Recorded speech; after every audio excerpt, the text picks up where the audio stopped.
Hi friends, welcome back to the Daily Grace YouTube channel. Today I have to ask what may be a harder question for some of you to answer. Are you afraid of what others might think of you? And if you answered yes to that, then you are not alone. Bowing to the thoughts, actions, and perceptions of those around us remain a common struggle for so many Christians.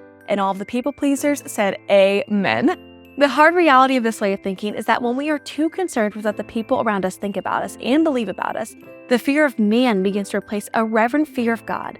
And the people around us begin to take a greater precedence in our lives over God. In today's video, we're going to dive into this topic and talk about what the Bible has to say about fighting the fear of man.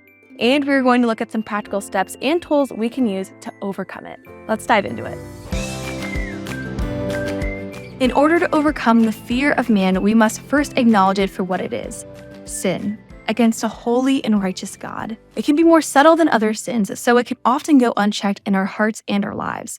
But ultimately, the fear of man reveals a lack of fear for the Lord. Fear of man causes us to place ourselves and others above the lordship of Christ as we attempt to control how we are perceived. Before anything, in order to overcome this, we encourage you to go to the Lord and confess this sin. Now be specific in your confession, letting the weight of your sin draw you into the arms of your Heavenly Father. Be joyful in your repentance, knowing that you walk in freedom, completely forgiven in Christ. If you need to confess that you have feared man over God, we invite you to pray the prayer below with us. God, I seek approval and satisfaction from created things rather than you, the creator and God of the universe. I'm finding my value more in the words of humans than the word of life. Forgive me for equating the words of man to the eternal word that will never fade away. Thank you that my approval in you is secure, purchased by the blood of Jesus. The next step in overcoming this is through submitting to Christ's lordship. Hebrews 13:6 states, "Therefore we may boldly say, 'The Lord is my helper, I will not be afraid. What can man do to me?'" The author of Hebrews recognizes that not only is God our refuge, but man withers away like grass. As it says in Isaiah 51:12, we must flee the pull towards pride and idolatry and draw near to God when we have moments of fearing man. We must recognize that He alone should be on the throne of our lives, not man. When people make us insecure, we can set appropriate boundaries for ourselves and others to maintain humility and point our hearts towards worship. Christ is Lord above all, so take steps in your moments of striving for others' approval to tie your heart to Jesus and let Him be your guide. The next step is to trust God's love. Fear of man leads to working for another's approval, and in this way, our actions or surface appearances are tied to our identity. We pursue this approval with restlessness and anxiety, just hoping that people will love us how our hearts long to be loved. But our desires are never satisfied.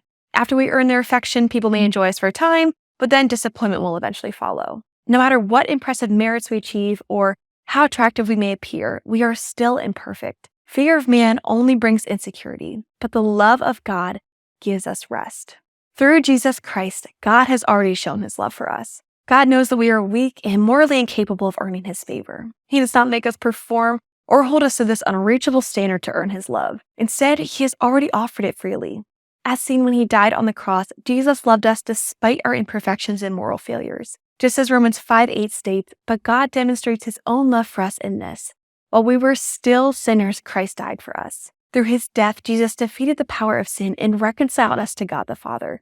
And when we trust in the saving work of Jesus, we are clothed in His perfection. God looks on us with delight, not because of our own beauty and righteousness, but through the beauty and righteousness of His perfect Son. No longer based on pleasing man, our identities become adoptive children of the King of Kings, who rest in His embrace. In His satisfying love, we can face rejection from others, knowing that we are already fully accepted in Christ. God's love is superior and unbreakable, and nothing can separate us from it, as it says in Romans 8:38-39. And the final step to overcoming the fear of man is to pursue God's voice above all else. When our view of God becomes obscured by our view of others, their voices become louder than His. We must be careful to tend to our hearts so that we might long for God's wisdom. Try reflecting on who God is and who He reveals Himself to be in Scripture. Maybe spend some time studying the attributes of God more in depth. The more we dwell on the goodness of Jesus, the less you will crave the approval of others. Now, this doesn't mean that you will be freed instantly from this struggle, but it does mean that you will be more aware of the Lord's presence in the midst of those struggles.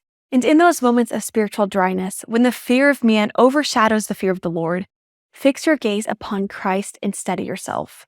By His blood, we are no longer condemned. We are completely set free from the law of sin and death, as it says in Romans 8:1-2.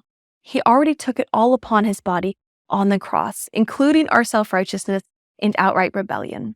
He died willingly so that we didn't have to.